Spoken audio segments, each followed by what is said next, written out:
Class 10 CBSE board के लिए आज इस वीडियो में हम लोग अर्थमेटिक प्रोग्रेशन को देखेंगे और इतने बेसिक लेवल से देखेंगे कि अगर कोई लड़का जीरो भी जानता होगा ना मैथ में अगर जीरो भी जानता होगा तो उसे अर्थमेटिक प्रोग्रेस भाई इस वीडियो में क्लियर हो जाएगा कि अर्थमेटिक प्रोग्रेस क्या होता है और उसके क्वेश्चंस हम कैसे लगाते हैं, ठीक है, उसके फॉर्मूलाज कैसे बनते हैं और किस किस तरीके से हम उन क्वेश्चनों को सॉल्व करेंगे उन फॉर्मूलाज के बेस पे, ठीक है। आइए अर्थमेटिक प्रोग्रेस को मैं आज शुरू कर रहा हूं।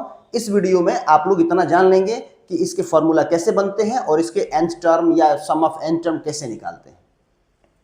देखिए सबसे पहले हम लोग बात करेंगे अर्थमेटिक प्रोग्रेस होता क्या है, ठीक है। तो अब आप एक 30 सेकंड आप ध्यान से देखिए, बस उसके बाद मैं सारी बातें बताता हूं आपको। देखिए अगर कोई भी सीरीज सीक्वेंस अगर आपको दिया गया हुआ और उन सबका अगर कॉमन डिफरेंस यानी उन सब में डिफरेंस सेम हो, जैसे एक मान लीजिए जैसे 2 है 5 है 2 तो 3 ऐड हुआ है, फिर इसमें 3 ऐड कीजिए, फिर इसमें 3 ऐड कीजिए। अगर इस तरीके से कोई सीरीज दी गई है तो इसी को हम जो है कॉमन इसी को हम अर्थमेटिक प्रोग्रेशन बोलते हैं, ठीक है। तो इसको मैं एक फॉर्मूला पहले मैं बताता हूं कि किस तरीके से ये हालांकि ये सीरीज बढ़ भी सकती है और ये इस तरीके से सीरीज ये घट भी सकती है, ठीक है, प्लस माइनस कुछ भी हो सकता है, ठीक है। तो इसी चीज को हम लोग कैसे फाइंड आउट करेंगे, इसके फॉर्मूलाज कैसे क्या होते हैं और कैसे उस फॉर्मूले को हम प्रूफ करते हैं वो हम आज देखेंगे और उस पर कुछ क्वेश्चंस देखेंगे। आइए देखिए A1 A2 A3 dash dash dash AN, ठीक है। A1 A2 A3 dash dash dash AN are said to be in AP if, देखिए यदि कोई series A1 A2 A3 dash dash dash करते हुए AN तक पहुंचती है, ठीक है, तो इसे हम AP बोल पाएंगे। कब बोलेंगे? Are said to be in AP, हम इसे तब हम AP में बोलेंगे कि ये AP है इफ A2 माइनस A1 की जो वैल्यू है वो वैल्यू A3 माइनस A2 के इक्वल आए। अभी मैंने आपको एग्जांपल दिया कि 5 2 5 8 इस तरीके का एक सीरीज लिखा था मैंने। तो इसमें से अगर मैं 5 में से 2 को माइनस करूंगा क्या आ रहा है 3, और इसमें से अगर मैं 8 में से भी 5 को माइनस करूं तो क्या आ रहा है 3। तो ये जो है ना इनके बीच का जो गैप है वो दोनों 3 है। उसी तरीके से अगर ये A2 minus A1 is equal to A3 minus A2, इनकी वैल्यू आपस में इक्वल आती जाए dash dash dash dash dash, अब AN है तो AN माइनस क्या करेंगे, ये 2 था तो ये 1 हो गया, ये 3 था तो ये 2 हो गया, मतलब 1 माइनस किया जा रहा है। तो ये AN है तो N है तो ये क्या हो जाएगा N माइनस 1। तो A1 A2 A3 इस तरीके की कोई भी सीरीज AN तक अगर पहुंचती है तो उसे हम AP में तब बोलेंगे कि वो अर्थमेटिक प्रोग्रेशन है जब A2 में से माइनस करेंगे A1 की वैल्यू और A3 में से माइनस करेंगे A2 की वैल्यू और आपस में ये दोनों वैल्यू इक्वल आए। अगर यहाँ 2 आ रहा है यहाँ भी 2 आए, यहाँ 4 आए तो यहाँ भी 4 आए। ऐसे ही करते करते जब हम आगे बढ़ेंगे AN तक तो AN माइनस AN माइनस, तो आपको ये पता चल गया होगा कि ये AN और N माइनस 1 कहां से आ रहा है, ठीक है। अब ये इज इक्वल टू ये होता क्या है, इसको हम बोलते हैं कॉमन डिफरेंस D। ये जो वैल्यू इसके अंदर आएगी डिफरेंस करके इसे ही हम बोलते हैं कॉमन डिफरेंस D, इसको हम कॉमन डिफरेंस D बोलते हैं। अब देखिए जैसे एग्जांपल के लिए अगर आप ले लेते हैं कि 100 95 90 85 डैश डैश डैश डैश, तो इसमें आप देखिए क्या ये अर्थमेटिक प्रोग्रेशन है या नहीं, इसको कैसे आप प्रूफ करके बताएंगे।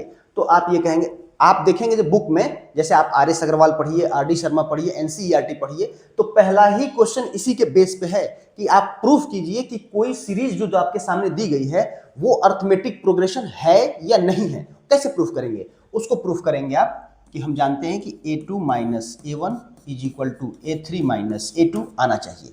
अब आप देखिए A2 95 माइनस 100 और 90 माइनस 95, इसको माइनस करेंगे -5 आएगा, इसको माइनस करेंगे आपस में 5 आएगा। ये दोनों का जो वैल्यू है वो इक्वल आ गया ना। इसका मतलब ये है कि ये जो इक्वेशन दिया हुआ है ये एक अर्थमेटिक प्रोग्रेशन है।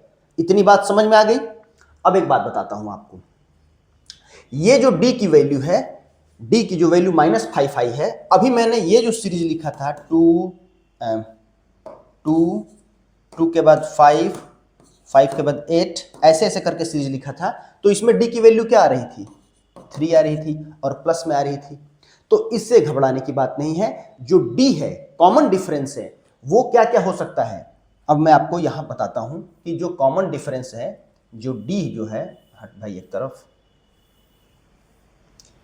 जो d है वह पॉजिटिव भी हो सकता है, d निगेटिव भी हो सकता है, d एक फ्रैक्शन भी हो सकता है, d जीरो भी हो सकता है, d जीरो भी हो सकता है। ये बात ध्यान रखिएगा आप लोग।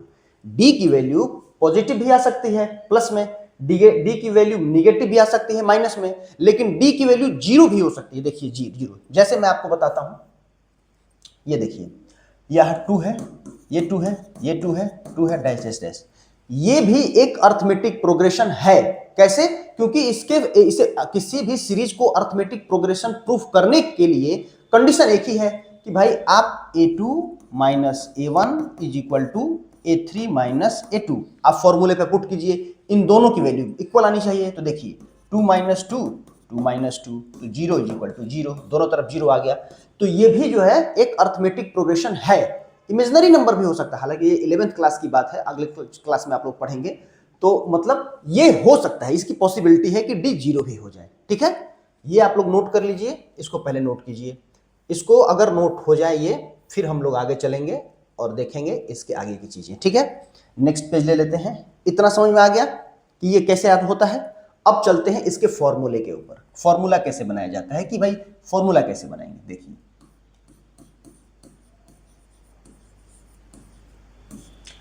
इसमें बार बार पूछा जाएगा nth टर्म। nth टर्म का मतलब जैसे 4th term, 8th term, 10th term, 3rd term, 1st term, ये आपसे क्वेश्चन पूछे जाते हैं। तो कभी भी जब फॉर्मूला बनाया जाता है तो nth टर्म मान के बनाया जाता है। जैसे अगर किसी का मैं nth टर्म बताऊं कि nth term of AP is equal to क्या होगा, तो देखिए आपके बुक में डायरेक्ट जो है, डायरेक्ट आंसर दिया है, मतलब डायरेक्ट वो उसने फॉर्मूला लिख दिया है। क्या लिखा है फॉर्मूला, उसने फॉर्मूला लिखा है nth टर्म का कि nth टर्म होता है an, या हम उसको किसी लोगों के द्वारा सुने, सॉरी, nth टर्म जो है कुछ लोग an लिखते हैं और कुछ लोग tn लिखते हैं। तो nth टर्म an या tn is equal to formula आपका दिया है a plus n minus 1 into d. लेकिन बात यह है कि हम यहाँ पे पढ़ाई कर रहे हैं, स्टडी कर रहे हैं, कोर्स कर रहे हैं, तो इसमें हमको बुक के हिसाब से नहीं चलना है। ये जो फॉर्मूला है ये कहाँ से आया, ये हमको समझना है कि nth term is equal to a plus n minus 1 into d कहाँ से आया। ठीक है, इस चीज को हम एक बार एक एग्जाम्पल के साथ समझ लेते हैं। देखिए मान लेते हैं कि nth टर्म अगर हमें निकालना है किसी एपी का, किसी भी एपी का अगर हमें n टर्म निकालना है, तो हमको पहले a1 फर्स्ट टर्म हम किसको मानेंगे, a1 को या t1 को मानते हैं, क्या है a। ठीक है, तो इसका सेकंड टर्म क्या होगा, सेकंड टर्म मतलब a2 या t2 हम उसको बोलते हैं। सेकंड टर्म क्या होगा, तो सेकंड टर्म तब हमें प्राप्त होगा जब हम a में d को ऐड कर देंगे। कैसे ऐड कर देंगे मैं यही अभी तुरंत बता रहा हूं आपको। देखिए एक एग्जांपल से आप देख लीजिए, जैसे 3 है, 5 है, 7 है, 9 है। ठीक है, तो ये 3 पहला फर्स्ट टर्म हो गया। सेकंड टर्म जो है इसका 5 है, ये कहां से आया है, तो इसमें d जोड़ने पे, d क्या होता है, इसमें से जब हम इसको माइनस करते हैं तो उसे d बोलते हैं। तो 5 में से 3 माइनस करेंगे तो आएगा 2। तो a प्लस डी मतलब 3 की वैल्यू और इसके बीच d कितना है 2, तो जब 2 ऐड करेंगे तो क्या आ जाएगा 5 आ जाएगा। तो a प्लस डी ये क्या हो जाता है सेकेंड टर्म। अगर थर्ड टर्म की अगर हम बात करें a3 की, माने जिसको हम t3 भी कहीं कहीं लिखते हैं, तो हम क्या लिखेंगे a प्लस 2d, a4 माने फोर्थ टर्म मान या T4 इज इक्वल टू तो a प्लस 3d। ये कैसे, अब मैं इसको प्रूफ करके दिखाता हूं। इसका फर्स्ट टर्म हो गया, सेकंड टर्म हो गया, अब इसका देखिए, इसका आप थर्ड टर्म देखिए। थर्ड टर्म क्या है, यही है ना, ये कहां से आया, तो ये आया है फर्स्ट टर्म। ये देखिए थर्ड टर्म क्या है, a प्लस 2d, तो a कितना है 3 है, प्लस 2d, तो 2 कितना है 2, तो 2 ले लीजिए, और d कितना है, कॉमन डिफरेंस में कितना है 2 का डिफरेंस है, 2 ऐड कर करके बढ़ा है, तो 2 इसमें मल्टीप्लाई कर दीजिए, d की वैल्यू चूंकि 2 है, तो 3 प्लस 4 इज इक्वल टू आ गया 7, आ गया ना। तो इस तरीके से हम इन चीजों को फाइंड आउट करते हैं। अब देखिए हो क्या रहा है कि T4 माने फोर्थ टर्म अगर हम निकाल रहे हैं तो a प्लस 3d कर रहे हैं, एक माइनस करके लिख रहे हैं। जब हम थर्ड टर्म निकाल रहे हैं an या उसे tn बोलेंगे, तो हम एक माइनस करके यहां पे a प्लस 2d लिख रहे हैं। अगर जब हम सेकंड टर्म निकाल रहे हैं a2 या T2, तो a प्लस हम T2 में से 1 माइनस कर दिए फिर, तो यहां 1d लिख रहे हैं। इसी तरीके से dash dash dash dash dash dash dash dash, जब हम नीचे आकर के an या tn पद निकालेंगे, tn टर्म निकालेंगे, तो क्या हो जाएगा फॉर्मूला, a लिखेंगे प्लस यहां पे 1 माइनस किए थे, यहां पे 1 माइनस किए थे, तो इस पे 1 माइनस करेंगे, तो n का -1 करेंगे तो n - 1 i × d। तो इसलिए ये फॉर्मूला बन जाता है कि an या tn, nth टर्म an या tn is equal to a plus n - 1 × d। ठीक है, ये चीजें क्लियर हो गई आपकी, ये कैसे आता है, तो आपको ये पता चल गया कि फॉर्मूला कैसे बनते हैं, ये फॉर्मूला कैसे बना है।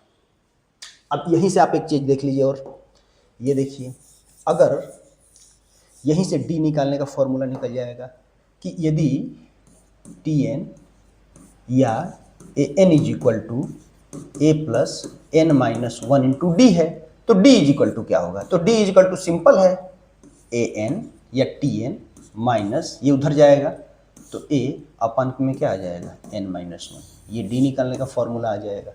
डायरेक्ट d निकालने का फॉर्मूला भी ये होता है, आप लोग पहली बार देख रहे होंगे, देखिए ऐसे भी निकाला जा सकता है, ये कोई बड़ी बात नहीं है। ठीक है, अब ये इतना फॉर्मूला हो गया। अब इसके बेस पे हम लोग कुछ क्वेश्चंस देखेंगे, और एक बात आप जान लीजिए, मैं जो भी क्वेश्चन यहां करा रहा हूं, केवल सीबीएसई बोर्ड ने पिछले 10 सालों में जितने टाइप के क्वेश्चंस अर्थमेटिक प्रोग्रेस से पूछा है और जितना वेटेज के साथ पूछा है, जैसे मान लीजिए 1 नंबर के लिए कोई क्वेश्चन पूछा गया है, जैसे कोई क्वेश्चन, तो उस क्वेश्चन को हम 20 या 25 प्रैक्टिस नहीं करेंगे, उसके केवल 4 से 5 प्रैक्टिस क्वेश्चन करेंगे, बस हो गया। अगर कोई अर्थमेटिक प्रोग्रेशन का कोई ऐसा क्वेश्चन है जो 4 नंबर में पूछा जा रहा है, तो उस टाइप के क्वेश्चनों को कम से कम हम 10 क्वेश्चन करेंगे, ताकि प्रैक्टिस उस ज्यादा हो, उसका वेटेज ज्यादा है। तो 1 नंबर के लिए 4 या 5 क्वेश्चन काफी है, क्योंकि उसका वेटेज कम है, तो उस पर हम मेहनत भी कम करेंगे। 4 मार्क्स के लिए क्वेश्चन है, तो उसका वेटेज ज्यादा है, तो हम उस पर वर्क भी ज्यादा करेंगे, क्वेश्चन ज्यादा देखेंगे, नंबर ऑफ क्वेश्चन। ठीक है, उस वेटेज के हिसाब से पढ़ेंगे तो निश्चित रूप से आपका जो है एग्जाम में मार्क्स अच्छा आएगा। नेक्स्ट चलते हैं क्वेश्चन पे। ठीक है, आइए अब इसके ऊपर हम क्वेश्चन देखेंगे कि किस तरीके के क्वेश्चन आपसे पूछे जाएंगे। जैसे पहला पूछा है, so that each of the progression given below in is an arithmetic. ये जो सीरीज दी गई है, क्या ये अर्थमेटिक प्रोग्रेशन में है या नहीं है, पहला तो ये निकालना है। दूसरा निकालना है find the term, first term निकालेंगे, कॉमन डिफरेंस निकालने के लिए पूछ रहा है, और नेक्स्ट टर्म निकालने के लिए पूछ रहा है। ये सारी चीजें हम देखते हैं। तो हमें करने का क्या तरीका है, हमने अभी देखा कि इस तरीके के क्वेश्चनों को करने का ये तरीका है कि हमारा a2 - a1 और a3 - a2 होना चाहिए।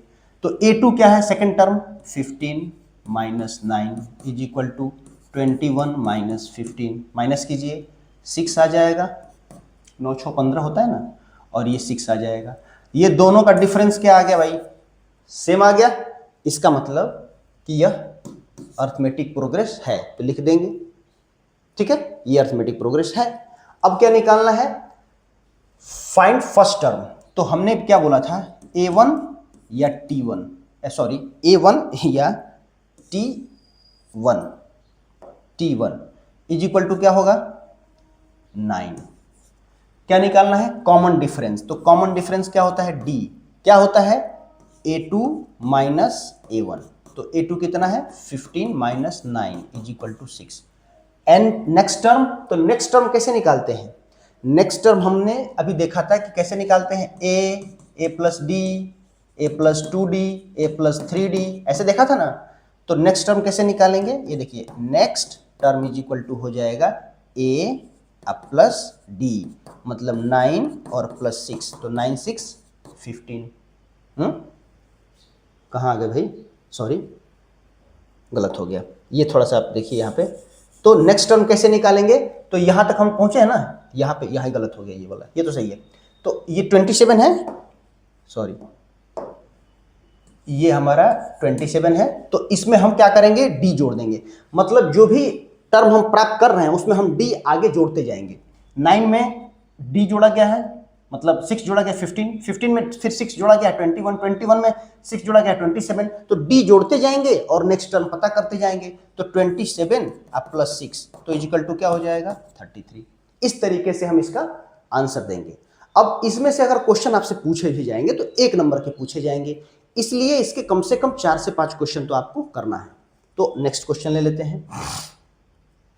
अब मान लीजिए आपके सामने ये क्वेश्चन आ गया, सेकंड नंबर की सेकंड, -1 -5/6 -2/3 और -1/2, इस तरीके से डैश डैश डैश करके आपको चीजें दे दी गई हैं, ठीक है।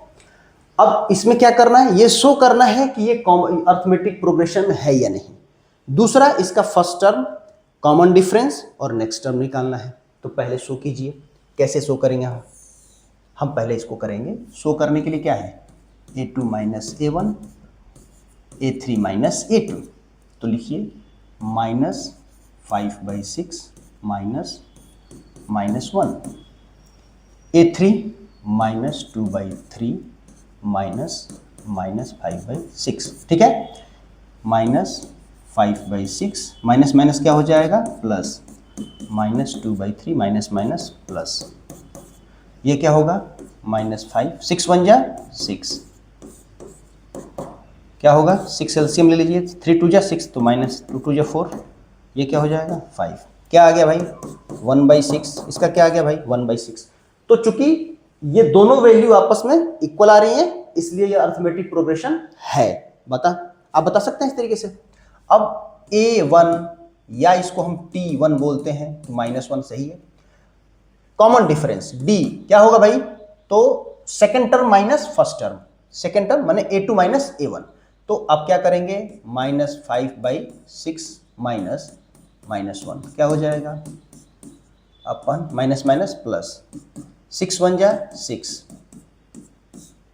ये 6 है, ठीक है, 6/6, तो क्या आ गया 1/6। अब ये देखिए, इसका फर्स्ट टर्म भी, क्या बात, इसका फर्स्ट टर्म कितना है 1 है, और डी डिफरेंस कितना आ गया 1/6 आ गया। नेक्स्ट टर्म क्या होगा, तो नेक्स्ट टर्म जो है, नेक्स्ट टर्म के लिए हम क्या करते हैं, इस टर्म में इसका नेक्स्ट टर्म निकालना है ना, तो इसमें हम डी जोड़ देंगे, -1/2 + 1/6, तो क्या होगा 6 एलसीएम हो जाएगा, तो -3 मैंने 2 3 जा 6 और +1, तो -2/6, तो माइनस इसको हम लिख सकते हैं 1/3।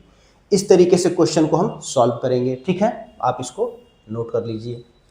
फिर 2 क्वेश्चन 3 क्वेश्चन और देखते हैं, किस किस तरीके के क्वेश्चन हमसे पूछे जा सकते हैं। थर्ड नंबर, एक क्वेश्चन अब अलग से देखते हैं हम लोग, इस तरीके से। आइए, जैसे मान लीजिए आपका दिया गया है √2 दिया है, √8 दिया है, √18 दिया है और √32 दिया है। मान लीजिए √32 दिया है। अब ये बताना है कि पहले ये अर्थमेटिक प्रोग्रेशन में है या नहीं है, ठीक है। तो इसको कैसे करेंगे, इसको, अच्छा एक और बात, ये जो क्वेश्चन मैं लिख रहा हूँ ना, ये मैं अपने मन से नहीं लिख रहा हूँ, ये सारे क्वेश्चंस आपके RD. Sharma, RS. Agarwal, NCERT और एनसीईआरटी एग्जाम्पलर में से ही मैंने कुछ क्वेश्चंस लिए हैं, जिसके बेस पे मैं आपको आसानी से समझा सकूं, है ना, और आपको क्वेश्चंस वो बोर्ड के एग्जाम में देखने के लिए मिल सकें। कभी भी बोर्ड एग्जाम में ये आशा मत कीजिएगा कि कोई भी दुनिया का कोई टीचर पढ़ा रहा है तो जो वो सीरीज लिख रहा है सेम वो सीरीज मिल जाएगी, नहीं, उस तरीके के क्वेश्चंस मिलेंगे। हाँ, कि इसको शो करना है कि भाई इसको अर्थमेटिक प्रोग्रेशन है या नहीं, तो वो पूछा जाएगा। यहाँ नंबर्स अलग हो सकते हैं, बस और कुछ नहीं। इसको कैसे प्रूफ करेंगे? तो A2 minus A1 is equal to A3 minus A2 कीजिए। लेकिन एक चीज, इसको आप ऐसे नहीं कर पाएंगे, इसको मैं थोड़ा दूसरा तरीका बताता हूँ। अब पहले इसको हम सीक्वेंस में लगाएंगे, इसको थोड़ा सा दूसरे तरीके से। इसको मैं लिख सकता हूँ √2, इसको मैं लिख सकता हूँ ऐसे। 8 का क्या मतलब होता है? 2 इंटू 2 इंटू 2 लिख सकते हैं। तो इसको हम अब 18 को देखिए, 3 3 जा 9, 9 2 जा 18 लिख सकते हैं। इसको देखिए 4 4 जा 16 और 16 2 जा 32। तो अब ये देखिए, यहाँ एक पेयर बन गया, यहाँ एक पेयर बन गया, यहाँ एक पेयर बन गया। तो ये हो गया √2 और इसका एक 2 बाहर निकल जाएगा, √2 ये हो जाएगा 3√2 और ये हो जाएगा 4√2। ठीक है, आप इस तरीके से इसको जो है आप इस तरीके से फॉर्मेट में लिख सकते हैं। क्यों? क्योंकि हमने इसको ऐसे करके, अब ये सिंपल फॉर्मेट में आ गया। अब आप इसको अर्थमेटिक प्रोग्रेशन में बता सकते हैं। कैसे? देखिए, A2 minus A1 is equal to A3 minus A2। तो क्या होगा? 2√2 minus √2 is equal to 3√2 minus 2√2। 2√2 में से √2 माइनस करेंगे तो आ जाएगा √2। 3√2 में से 2√2 जाएगा तो आ जाएगा √2। तो ये इक्वल आ गए। तो क्या है? ये अर्थमेटिक प्रोग्रेशन है, पहली बात। दूसरी बात, इसमें और क्या प्रूफ करना है? हमें फर्स्ट टर्म A1 या T1 बात बराबर है। ठीक है, क्या होता है? पहला टर्म फर्स्ट टर्म √2, D निकालना है। D कैसे निकालेंगे? Second term minus first term. तो 2√2 में से √2 माइनस कर देंगे तो क्या आ गया? √2। इसका A भी फर्स्ट टर्म भी √2 और कॉमन डिफरेंस भी √2। इसका कौन क्या निकालना है? Next term. अब देखिए यहाँ पे next term is equal to क्या होगा? जो लास्ट का टर्म है, तो लास्ट का टर्म क्या आया है? 4√2। उसमें D जोड़ देंगे, ऐड कर देंगे, √2 ऐड कर देंगे, 4√2 और √2 5√2। अब या तो आपके बुक में ये आंसर दिया होगा या इसको दूसरे तरीके से भी लिख सकते हैं। अगर मैं किसी नंबर को, जैसे मान लीजिए ये 32 है, 32 को 4 इंटू 4 इंटू 2 करके मैं 4 बाहर निकाल के ऐसे लिख सकता हूँ। इसका मतलब जब ये रूट में जाएगा तो ये 2 बार हो जाएगा। तो जो ये 5 एक बार बाहर निकला है, जब ये रूट में जाएगा तो 2 टाइम हो जाएगा, और ये 2 पहले से है ही। तो क्या हो जाएगा? 5 इंटू 5 25 इंटू 2 यानी कि 50। तो नेक्स्ट टर्म क्या आ जाएगा? 50। या तो ये आपका आंसर दे दे, या तो ये आपका आंसर लिख दे ये वाला, या आपका आंसर ये लिख दे, है ना। तो इस तरीके से अर्थमेटिक प्रोग्रेशन को हम लोग पढ़ेंगे। और प्लीज देख रहे हैं तो चैनल को जरूर सब्सक्राइब करें। विजन एकेडमिक क्लासेस जो चल रहा है आपके यूट्यूब पे, इसे जरूर सब्सक्राइब करें आप। नेक्स्ट क्वेश्चन देखते हैं, 4th नंबर क्या है? एक क्वेश्चन और देखिए। जैसे मान लीजिए आपका क्वेश्चन दे दिया है √20, √45, √80, √125, इस तरीके से आपके सामने क्वेश्चंस आ गए। इसका भी आपको प्रोग्रेशन अर्थमेटिक प्रोग्रेशन में है या नहीं है, इसको प्रूफ करना है। सिंपल करिए इसको भी। 20 को क्या लिख सकते हैं? 4 इंटू 4 इंटू 5। 45 को क्या लिख सकते हैं? 3 इंटू 3 इंटू 5। 80 को क्या लिख सकते हैं? 4 इंटू 4 इंटू 5। 125 को क्या लिख सकते हैं? 5 इंटू 5 इंटू 5। देखिए 4 को निकाल दीजिए, 4√5, 3√5, 4 है, गलत हो गया क्या? ये सॉरी, ये 2 है, ठीक है ना, ये गलत हो गया है, ये 2 है, अंदर ये जो है 2 होगा। 2 2 या 4 इंटू 5, तो 2√5, 3√5, 4√5 और ये 5√5। इसको पहले कन्वर्ट कर लेंगे। अब कन्वर्ट करने के बाद इसको हम करेंगे A2 माइनस A1 और A3 माइनस A2। चलिए 3√5 minus 2√5 is equal to 4√5 minus 3√5। क्या होगा? तो 3√5 में से 2√5 जाएगा तो √5, 4√5 में से 3√5 माइनस होगा तो √5 आ गया। इसका मतलब ये अर्थमेटिक प्रोग्रेशन में है। अब क्या फाइंड आउट करना है? First term. तो इसको हम A1 भी बोलते हैं या T1 भी बोलेंगे। क्या है भाई ये? तो 2√5 है। डी कितना आएगा भाई, इसमें से उसको माइनस कर लीजिए, 3√5 माइनस 2√5 इज इक्वल टू √5।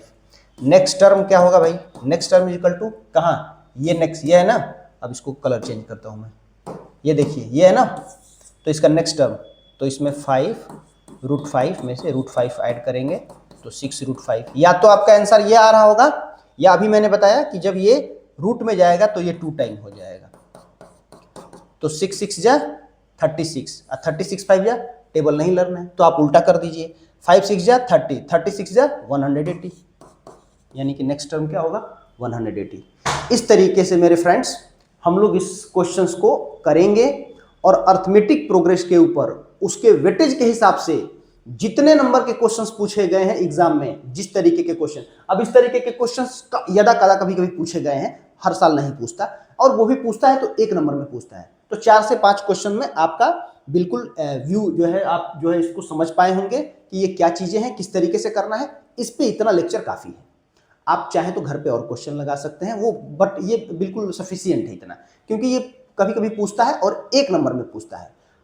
देखिए स्मार्ट स्टडी वही होती है जो वेटेज के हिसाब से काम किया जाए। बोर्ड एग्जाम में कौन से टाइप के क्वेश्चंस कितने नंबर के पूछे जा रहे हैं, उतने वेटेज कितना दे रहा है बोर्ड, उसको उस हिसाब से पढ़िए, और वो कितने बार पूछा जा रहा है। मतलब मान लीजिए कोई ऐसा क्वेश्चन है जो 4 नंबर का पूछ रहा है लेकिन हर 4 साल 5 साल पे पूछ रहा है, उसका वेटेज कम हो गया।